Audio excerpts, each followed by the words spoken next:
नमस्कार, मी Neeraj Pawar, Bilvam foods and beverages private लिमिटेडचा फाउंडर आणि डिरेक्टर. आज आपण इथे जमलेलो आहोत. आजचं ओकेजन आहे की आपल्याला आमच्या स्टोरीज ऐकायच्या आहेत, एक्सपर्ट्स आले आहेत त्यांच्या स्टोरीज ऐकायच्या आहेत. आणि ह्या सगळ्या अनुषंगाने मी आज माझ्या थोडक्यात माझ्या कंपनीबद्दल आणि सुरुवातीपासून आजपर्यंतचा जो काही प्रवास झाला आहे त्याबद्दल थोडक्यात तुम्हाला एक माहिती सांगणार आहे.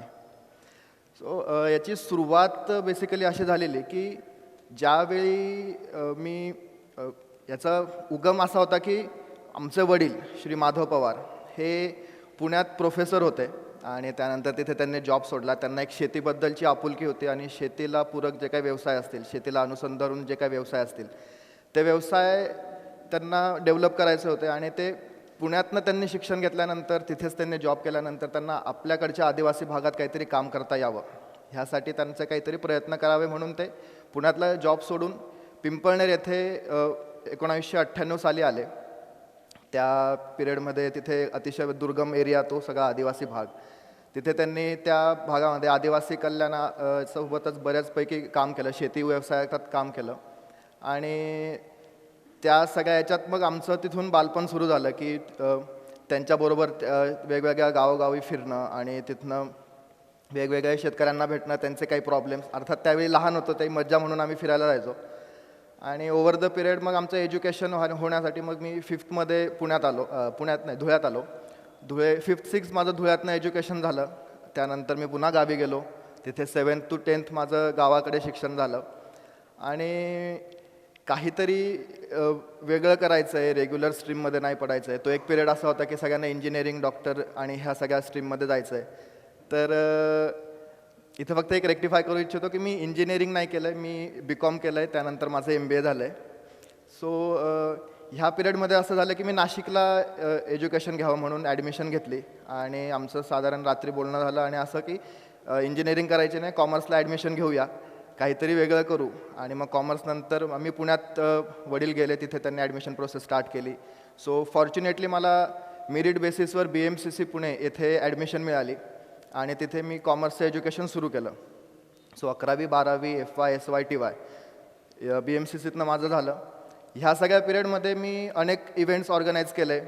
अभ्यास एका साईडला चालूच होता, पण त्याबरोबर वेगवेगळे जे अदर करिक्युलर ॲक्टिव्हिटीज असतात. 3000 ऑडियन्सचा एक प्रोग्राम असेल किंवा 6000 ऑडियन्सचा प्रोग्राम असेल, असे वेगवेगळे, नंतर वसंतोत्सव असेल, असे अनेक प्रोग्राम्स होस्ट केले. तिथे त्यांच्यात ऑर्गनायझर म्हणून काम केलं.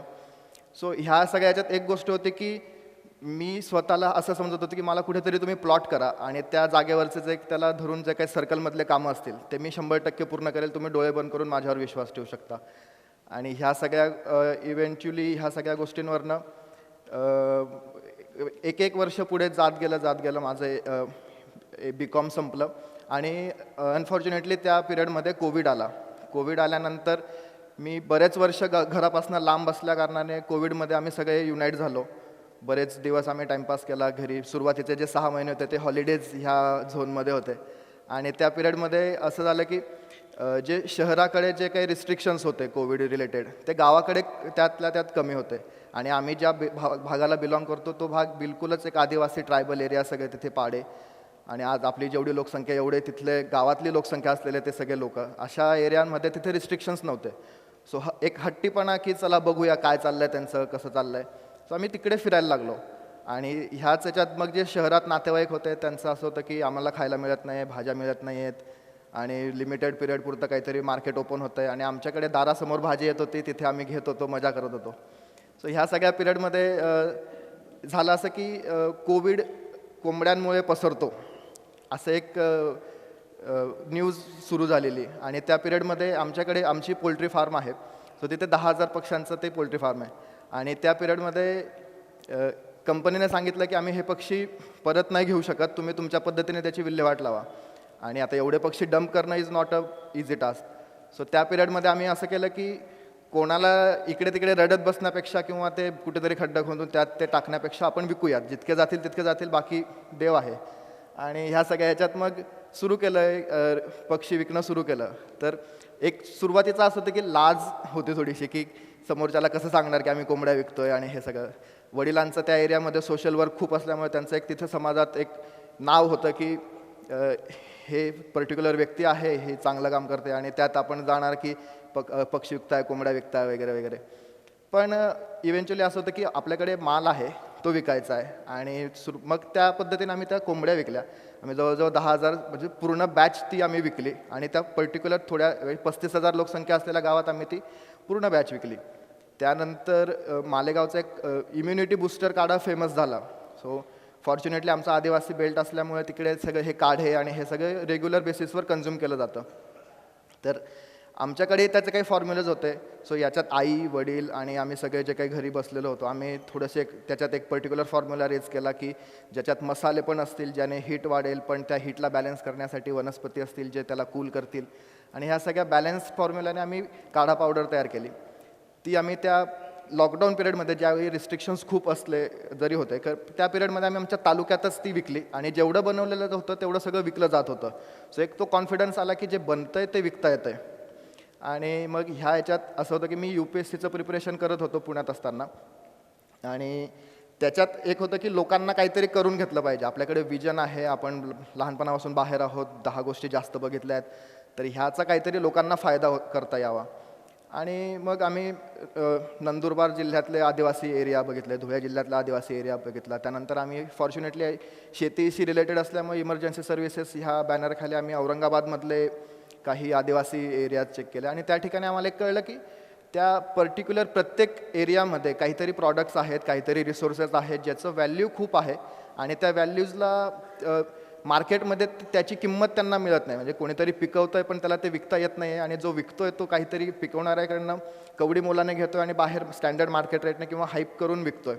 सो तो ट्रेडर आहे त्याला बेसिक पैसा जास्त मिळतो आहे आणि जो मॅन्युफॅक्चरर प्रोड्युसर आहे त्याला कमी मिळतो आहे. सो आम्ही म्हटलं की काहीतरी केलं पाहिजे आणि मग वडिलांचं काम त्याच्यात असल्यामुळे आम्ही लोकांना सांगायला लागलो की आमच्याकडे ही लाईन आहे, आम्ही इकडे लाईन लावून देऊ शकतो तुमची, तुम्हाला काहीतरी मार्केट ओपन करून देऊ शकतो. आणि एक गमतीशीर किस्सा असा की आम्ही नवापूरला गेलो. तिथला नवापूरचा पात्रा हा खूप फेमस आहे. सो त्या पात्र्यावाल्यांना आम्ही भेटलो, त्यांना सांगितलं की तुमच्याकडे एवढ्या वर्षानुवर्ष पिढ्या तुम्ही तयार करतायत पात्रा, सो त्याला तुम्ही काहीतरी आता स्टेजवर नेलं पाहिजे. सो त्यांनी एक गमतीशीर त्यांनी एक लाईन वापरली की कस्टमर जो गिराईक आहे तो आमच्या पायरीपर्यंत येतो, तर आम्ही कशाला इथून बाहेर पडू. आणि आय फाउंड देअर की एक गॅप आहे, लोकांना हवं आहे. सो मी पुण्यात होतो आणि तिथे असं की हा प्रॉडक्ट तिकडे नाही आहे, इकडे मिळतो, इकडे लॉरीवर मिळतो आहे, पुण्यात मिळत नाही आहे आणि यांना सांगतोय पुण्यात जा तर तुम्ही जात नाही आहे. म्हटलं की लोकांना सांगण्यापेक्षा किंवा त्यांना सांगण्यासाठी कॅपेबल होण्याची जी वेळ आहे ती आत्ता आहे. आपण काहीतरी करू, आपलं कोणीतरी त्यानंतर ऐकेल. सो ह्या बेसिसवर आम्ही एक प्रोप्रायटरी फर्म सुरू केली. आमचं पहिलं प्रॉडक्ट हे जे आहे ते पात्रा ह्या प्रॉडक्टने आम्ही सुरुवात केली. सो पात्रा इज बेसिकली अळूवडीचा एक प्रकार आहे. अळूवडी आपण ओकेजनली बनवतो, त्याला एक शेल्फ लाईफ त्याची कमी असते. पण ह्या सगळ्या पिरियडमध्ये आम्हाला लॉकडाऊनचा बऱ्यापैकी फायदा असा झाला की लॉकडाऊनमध्ये आम्हाला अभ्यास करायला खूप वेळ मिळाला. आम्ही वेगवेगळ्या लोकांना भेटलो, ऑनलाईन असू देत, यूट्यूबवर असू देत, फ्राईंग टेक्निक कशा असल्या पाहिजेत, त्याला काय काय मटेरियल वापरलं पाहिजे. आणि हे सगळं करत असताना आज आपल्याकडे जे काही प्रॉडक्ट बनलेलं आहे याचं without any preservatives, without nitrogen flushing आपलं जे काही आहे ते 3 महिने त्याची शेल्फ लाईफ आहे. आपण त्याला ज्या कुरकुरीतपणे बनवलेलं आहे ते आज मार्केटमध्ये सर्रास मिळत नाही आहे. जे बनतं आहे ते एकतर सॉफ्ट असतं आहे, काहीतरी हार्ड असतं आहे. सो आपल्याकडे एक काहीतरी युनिक फॉर्म्युला तयार झाला. तो फॉर्म्युला आपण कॉपीराईटसाठी टाकला. त्यानंतर ह्या सगळ्या याच्यात प्रोप्रायटरी फर्ममधनं आपण जे काही सेलिंग सुरू केलेलं, तर वेगवेगळे एक्झिबिशन्स टॅप केले, पुणे असू देत, नाशिक असू देत. तर तिथनं लोकांचं असं की आम्हाला परदेशात पाठवायचं आहे, आम्हाला पुण्यात मिळत असेल तर मुंबईला कसं मिळणार, नागपूरमध्ये कसं मिळणार. आणि ह्या सगळ्या याच्यात मग एक विषय असा आला की आम्ही जो विचार करून चाललो होतो की महाराष्ट्रातच फक्त आपल्याला विकायचं आहे किंवा 2-4 जिल्ह्यांमध्येच फक्त विकायचं आहे. तर हे आमचं थोडक्यात असं झालं की लोक मागतायत तर आपण बाहेर पण पोहोचलं पाहिजे. आणि ह्या अँगलने विचार करून मग आम्ही साधारण 14 मे 2021 रोजी प्रायव्हेट लिमिटेड कंपनी रजिस्टर केली. सुरुवातीला आपलं पिनाकी फूड्स नावाने रजिस्ट्रेशन होतं, पण ज्यावेळी प्रायव्हेट लिमिटेड केली त्यावेळी Bilvam foods and beverages private limited ह्या नावाने आपण ती रजिस्टर केली. सो याचा एक प्रवास असा होता की प्रत्येक गोष्टीला खूप विचारपूर्वक आम्ही प्लॅन आउट केलं. जसं आता लोगो तुम्ही बघताय, लोगोमध्ये बिल्वम हा वर्ड व्हाईटमध्ये असला पण आजूबाजूला रेड कलर आहे. सो तुम्ही मार्केट जेव्हा रिसर्च करता किंवा तुम्ही घरी गेल्यानंतर चेक करा की जे फूड इंडस्ट्री आहे त्यांचं प्रत्येकाचं बॅकग्राऊंड रेड असतं, त्याच्यात व्हाईट असतं किंवा त्याच्यात जो आय केला जातो, त्यानंतर फॉन्ट कुठला असतो, डिझाईन कशी असते. सो ह्या सगळ्या प्रत्येक गोष्टीचा अभ्यास केला. याला आम्हाला पुरेसा वेळ मिळाला, त्यामुळे हे जरा वेगळ्या मोठ्या प्रमाणात आम्ही त्याचं जरा एक्सपान्शनला पुढे फायदा होईल ह्या अँगलने आम्ही त्या गोष्टीचं एक प्लॅन आउट केला आणि आता सुरुवात केली. सो सुरुवातीला गल्लीत जायचो. काही वडील फिरायचे, मी पुण्यात होतो शिक्षणासाठी. सो तिथे जायचो की आमचं हे आहे, प्रॉडक्ट आहे, घ्या तुम्ही. तर ते पुण्यात असल्यामुळे पुण्यातले लोक तुम्हाला सगळ्यांना माहिती असतील. तर त्यांचं असं की आमच्याकडे बाकरवडी मिळते, आमच्याकडे बुधानीचे चिप्स आहेत, तुमचं काय नवीन आलं आहे, आम्हाला नको आहे, तुमची ही चव आहे, असंच आहे तसंच आहे. आणि ह्या सगळ्या पिरियडमध्ये आम्ही जी रेसिपी तयार केलेली ती अशी होती की त्याच्यात काहीतरी कमी जास्त असं करत मिक्स अँड मॅच करत आम्हीची रेसिपी चाललेली.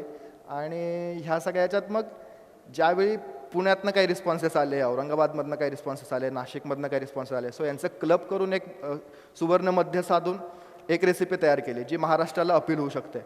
आणि फॉर्च्युनेटली किंवा ह्या सगळ्या गोष्टीला अडथळे खूप आले, पण ते अडथळे न म्हणता त्याला आपण ऑपॉर्च्युनिटीज म्हणून काम करत गेलो. आणि आज आपलं साधारण 7 जिल्ह्यांमध्ये महाराष्ट्रात हे प्रॉडक्ट सेल होतं आहे. ट्रायल बेसिसला म्हणून आपण 9 कंट्रीजमध्ये प्रॉडक्ट पाठवलेलं आहे. आणि त्यानंतर आज साधारण आत्तापर्यंत आपलं 10,000 किलो पात्रा विकलेलं आहे.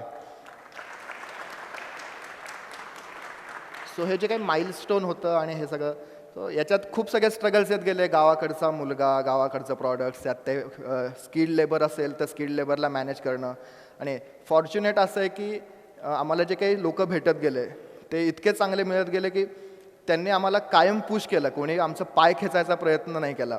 सो याच्यात बऱ्याच लोकांना आता 2 दिवस मी ऐकतोय की काहींना बँकेने काहीतरी फंड्सचा प्रॉब्लेम आला, कोणाला तरी बँकेने उभं केलं नाही वगैरे वगैरे. पण मी इतका फॉर्च्युनेट आहे की आजपर्यंत मी ज्या बँकांशी बोललो आहे किंवा ज्यांच्या ऑफिसरशी बोलणं झालं आहे त्या सगळ्यांनी मला कायम मोटिवेट केले की तुम्ही हे करा, तुम्ही हे करा, तुम्ही हे करा. बँकेचं असं असतं की तुम्ही फाईल सबमिट केली की त्यानंतर तुम्हाला 10 महिने 15 महिने वाट बघायला लावतात. पण जनरली आम्हाला आमच्या याच्यात पॉझिटिव्ह गोष्ट अशी आली की बँकेने आम्हाला स्वतः भीती भरेल एवढ्या कमी टाईम्समध्ये तुम्ही हे करा, आमच्याकडे फाईल आली नाहीत, आमच्याकडे हे डॉक्युमेंट आलं नाही, पटापटा काम करा. सो ह्या सगळ्या गोष्टींचा आम्हाला तो एक बेनिफिट झाला. आणि ह्या सगळ्या पिरियडमध्ये उद्योग प्रबोधिनी, खानदेश उद्योग प्रबोधिनी याचं आमच्याशी एक मीटिंग झाली. त्यानंतर हर्षलजी असतील, देशपांडे सर असतील, पाठक सर असतील, आम्ही सगळे वेगवेगळ्या अँगलने बोलत गेलो की हे प्रॉडक्टला कसं डेव्हलप करायचं आहे, अजून मोठ्या लेवलला कसं नेता येईल. आजही मी शिकतोय. मागच्या महिन्यात आमचं इथे एक मीटिंग झाली, त्या याच्यामध्ये अनेक मोठमोठे लोक भेटले. त्याच्यात त्यांनी आम्हाला सांगितलं की हे असं नको करायला, पॅकेजिंगमध्ये हे डेव्हलप केलं पाहिजे, मार्केट डेव्हलप करताना ह्या बारीक गोष्टी कॅच केल्या पाहिजे. आणि ह्या सगळ्या याचा अभ्यास करत मग बेसिकली आता आमची ही वाटचाल पुढे चालली आहे. सो एक शेवटचं तुम्हाला फक्त एक रिक्वेस्ट करू इच्छितो की जे आता इथे पॅरेंट्स बसलेले आहेत आणि त्यांचे पाल्य असतील, ज्यांना काही बिझनेस करायचा असेल, अदरवाईज करिअरमध्ये त्यांचं काहीतरी करायचं असेल. सो 2 प्रकारे एज डिफाईन केलं जातं. आज माझ्या बॉडीचं एज 24 वर्ष आहे, पण माझं उद्योजक जो मी काय बनलो त्याचं एज फक्त 2.5 वर्ष आहे. सो जे पॅरेंट्स असतात त्यांचं असतं की तू आता 24 वर्षाचा झाला आहे, नोकरी कर, सेटल हो, किंवा फास्ट इन्कम सोर्स जनरेट कर, तू आता रिस्पॉन्सिबिलिटीज घे वगैरे वगैरे. सो जरी मी 24 वर्षाचा असलो तरी मी 2.5 वर्षाचाच मुलगा आहे. आणि 2.5 वर्षाच्या मुलाकडनं तुम्ही त्याला रांगायला शिकवा, त्याला चालायला शिकवा. त्याच्याकडनं तुम्ही एक्सपेक्ट करू नका की उद्याच्या उद्या तो 10,000, 15,000, 25,000 रुपये कमवून आणेल. त्याला आज तुम्ही चालवायला शिकवणार, ज्यावेळी तो पळायला लागेल त्यावेळी तुम्हाला पैसे आवरणं अवघड होईल. सो प्रत्येकाला हेच रिक्वेस्ट आहे की आज तुम्ही उद्योजक आणि उद्योग ह्या संदर्भात ऐकायला आलेला आहात, तर तुमच्या घरामध्ये पण असे काही उदाहरणं असतील त्यांना तुम्ही प्रोत्साहन द्या. त्यांच्याकडनं तुम्ही मोठ्या अपेक्षा ठेवा, पण त्या अपेक्षा लगेच आजच्या आज पूर्ण होतील असं होणार नाही. त्याला वेळ लागेल, पण इव्हेंच्युअली त्या गोष्टी होतील. एवढं बोलून मी संपवतो. धन्यवाद.